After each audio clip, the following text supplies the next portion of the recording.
Hi, everyone. I'm Stan Mallow. Welcome to Paranormal Yacker. My guest on today's show is Thomas J. Carey. Tom holds a master's degree in anthropology and a top secret Air Force security clearance.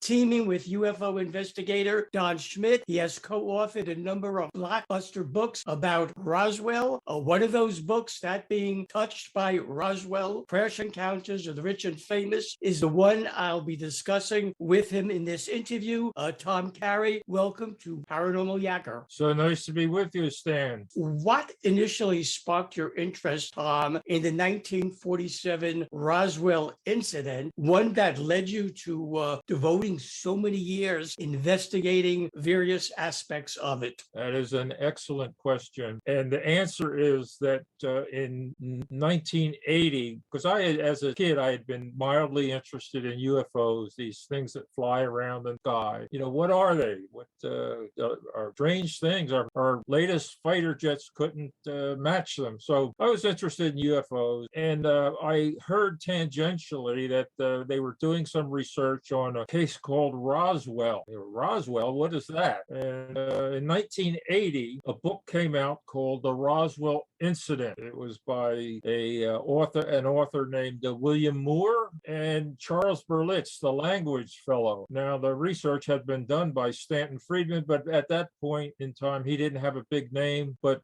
Charles Berlitz had just had a mega bestseller about the Bermuda Triangle. So they used Charles Berlitz and William Moore. So I read that book. I said, oh my God, it just blew me away. It just blew me away. We're not talking about lights in the sky or, you know, I saw something, it was here and then it was gone. And it made a right turn in this. Oh, wow. That sort of doesn't do it for me. This was a case about a crashed nuts and bolt flying saucer, as they called them back then. It not only had nuts and bolts physical hardware, but they had a crew, an alien crew with large heads and frail bodies. Oh my goodness. And not only that, the case was covered up. They covered up the case. The U.S. Air Force government covered up the case. And the case, it had everything, Stan. It was a great mystery. It was like it was like a mystery novel that page turner. And I said, oh my goodness, this is just, it just blew all the other cases away for me. And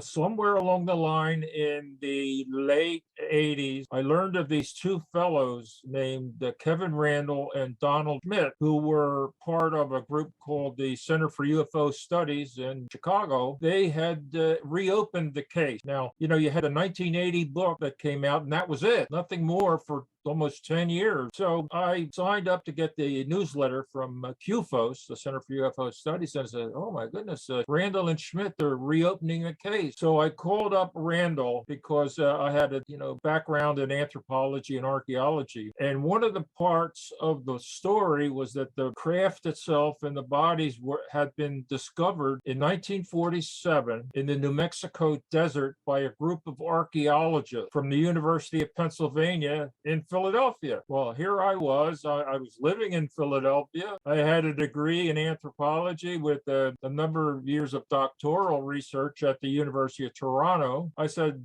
Kevin, what have you done about the archaeologists trying to find them? He said, well, we interviewed one or two, but it didn't lead anywhere. So I told Kevin, I said, let me have a crack at this. So I went down.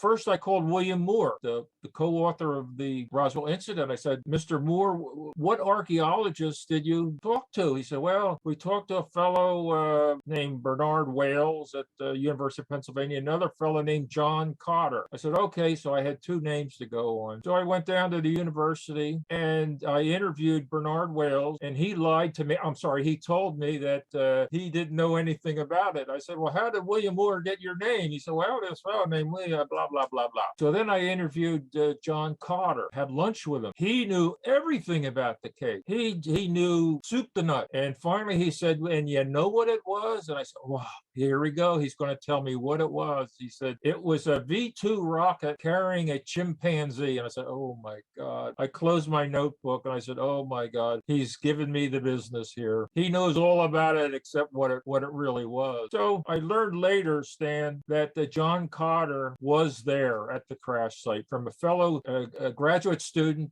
She had a master's degree from Pennsylvania University, and she said it was John Cotter. She gave me his initials, JC. So he was the only one on the staff with initials JC. So anyway, that's how I got interested in it. So my initial involvement in the case was looking for the archaeologist, and I must have interviewed 20 of them. And we finally found out that the leader of the group that found the crash was not from the University of Pennsylvania, but from Texas Tech in Lubbock, the city of Buddy Holly. And his name was William Carey Holden. He was the head of the anthropology/history department at Texas Tech. Kevin Randall quickly paid him a visit, interviewed him at his home. Holden at the time was 94, very frail. And to every question that Randall asked him, blah, blah, blah, blah, he says, I was there at the crash site. I saw everything. So he answered that to every one of Randall's questions. So that was my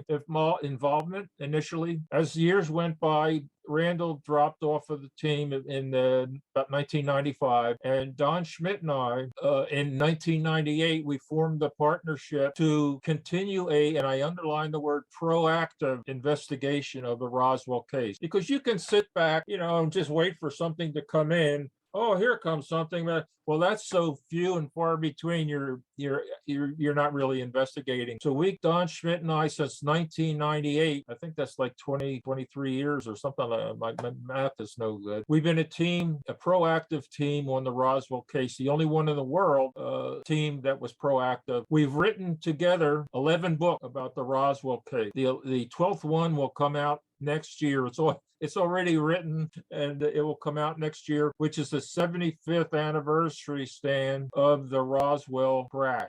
Potentially, it's our last book, and it will be out shortly before I'd estimate in June. And we're actually reviewing it now. They call it the author's final read, and we're actually doing that now. What do you think, Tom? Roswell has become one of the most well-known and researched incidents in UFO history, and what is there about the city of Roswell itself that draws so many people to it, many going there in awe as if they're making a pilgrimage to some ancient holy religious site? You just hit on it, Stan. You just hit on it. As you go into the museum there, they have a museum there dedicated solely to the Roswell case. I don't know if you've ever been there. They have a big map on the wall with a little pin sticker on it from where people come from. And that map is not only from the United States, but from all over the world. And it is a pilgrimage. That would be the word that would come to my mind as to why people, they come from all over the world. They go to the museum,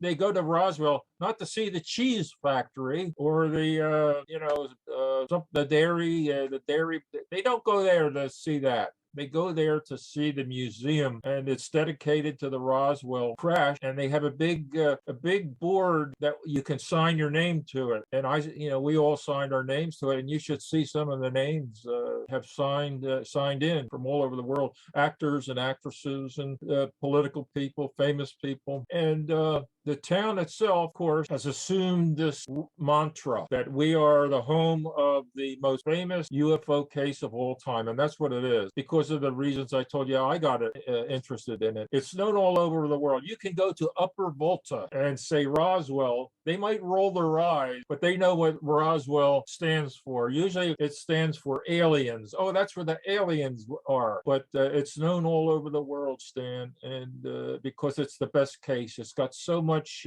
as they say, meat on the bone than any other case. As stated in my introduction, Tom, you and Don Schmitt have written numerous books about the Roswell incident. They've covered a wide range of subjects, ranging from government cover-ups and Area 51 to UFO secrets inside Wright-Patterson and Roswell, the ultimate cold case closed. What was there about people of the rich and famous who have been personally touched in some manner by Roswell that got your attention and inspired you and Don to write about their encounters? Very good question again. I've been on the case. I've been on the case for 30 years. It's the only case I've been on. Like Paul Newman says in the movie The Verdict, this is the case. This is the only case. And Don Schmitt's been on it 2 or 3 years more than I have. And over the years, Stan, we've crossed paths with the rich and famous actors, actresses,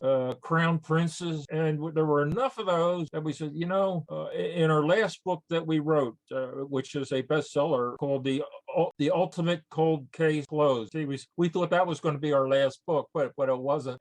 We had a chapter in there called Touched by Roswell, where we named some of the rich and famous. And we had so many that we didn't include in there. We said, well, we can do a whole book on just the rich and famous who have been touched by Roswell. Now, I'm not talking about, or we're not talking about the witnesses, like Jesse Marcel, or we're not talking about those people. We're talking about famous people that most people would recognize, like Elvis Presley, the Crown Prince of Liechtenstein, Prince Hans Adam II, who now is the head of Liechtenstein. We're hoping he invites us over soon.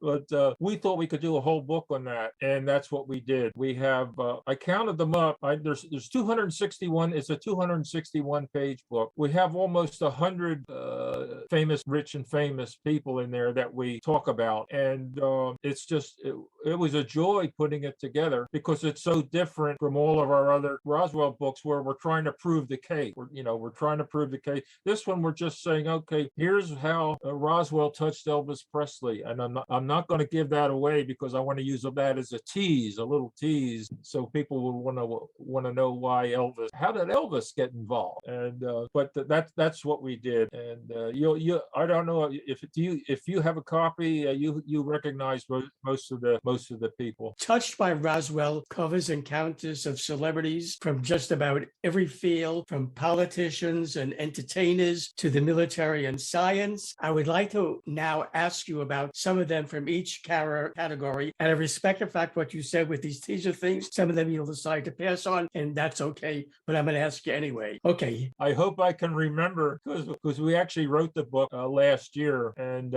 I wrote half the chapters, and Don Schmitt wrote half the chapters. And hopefully you'll ask me about my chapters, but there's no way you can know. So, how were Presidents Bill Clinton and Jimmy Carter touched by Roswell?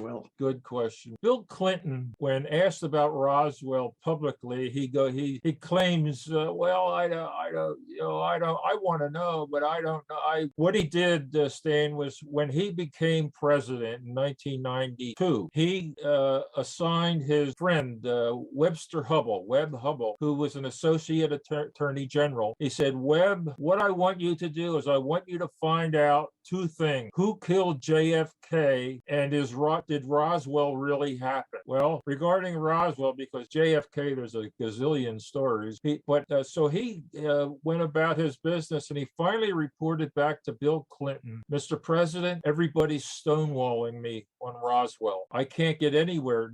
They just won't talk about it. So he couldn't give the president any information that he was looking for about Roswell. But here's the kicker, Dan, is that the fellow who wrote the foreword to our first book, Witness to Roswell, was a fellow named, now I'm going to forget his name, right? Oh, Jesus, this is embarrassing because I know him so well all these years. Paul Davis.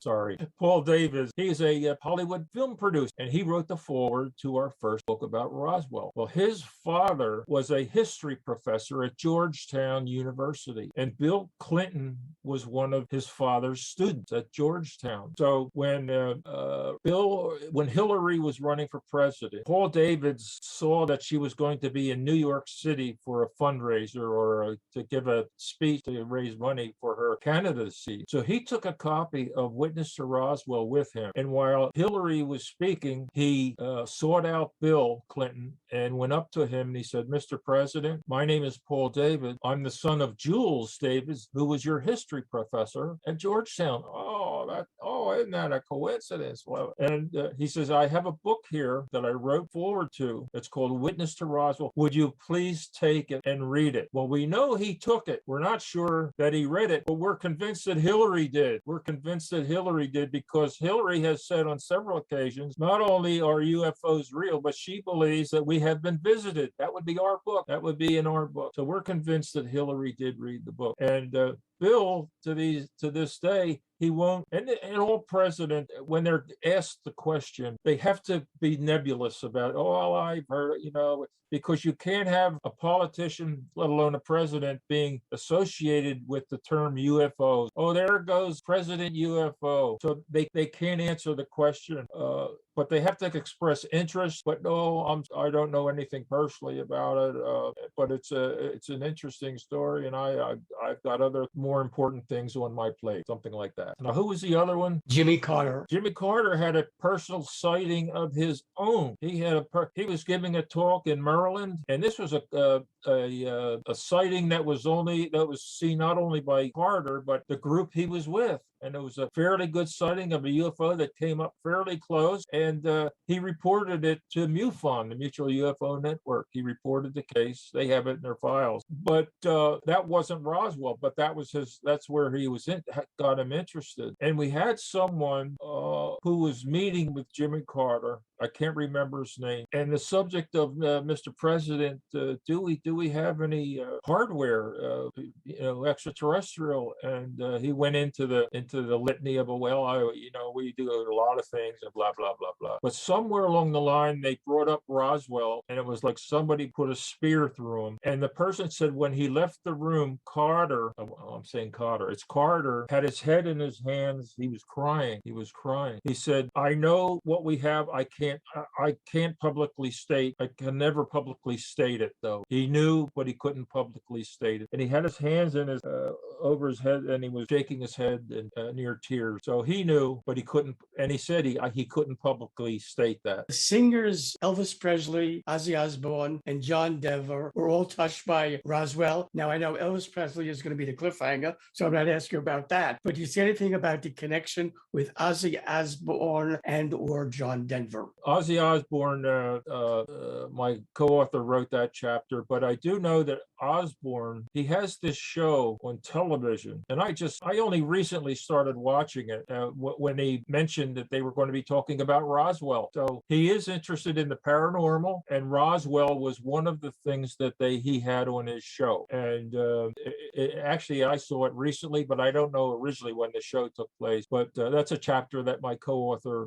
Don Schmitt, wrote. But I do know that he's interested in Roswell. He still is, and he talked about it on his show. John Denver, John Denver was born in Roswell. He's a Roswellian. I think he was born in 1943, so he was alive at the crash. But his father was a bomber pilot stationed at the base. The Roswell Army Airfield was the home of the 509th Bomb Group.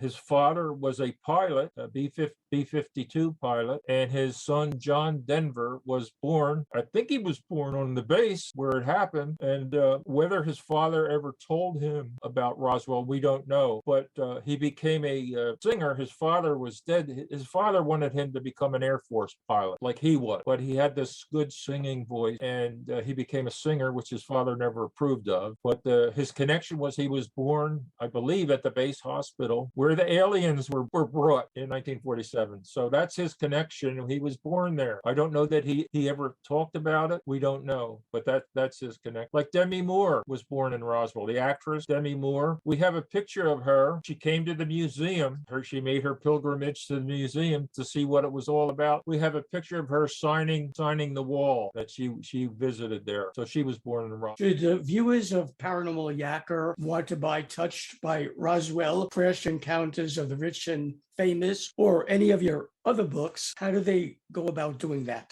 Our website, Stan, is www.roswellinvestigator.com. You can purchase all of our books there, but you can buy it at Amazon, or Barnes & Noble is the main bookstore. Thomas J. Carey, I thank you for being my guest on Paranormal Yacker. I wait with great anticipation for the next saga in your always fascinating exploration of the Roswell Incident. Thank you, Stan. It's been my distinct pleasure to talk to you today as well also. Hi, everyone. This is Stan Mallow, the Paranormal Yacker. I hope you enjoyed part 1 of my interview with Tom Carey. In part 2, you'll find him talking about how the Roswell incident touched comedians Dan Aykroyd and Jackie Gleason, actors Christopher Reeve and Shirley MacLaine, astronauts Edgar Mitchell and Gordon Cooper, and space exploration pioneer Dr. Werner von Braun. So that you don't miss it or any of my other upcoming interviews, be sure to subscribe to my free YouTube channel. All you have to do is press the subscribe button on your screen.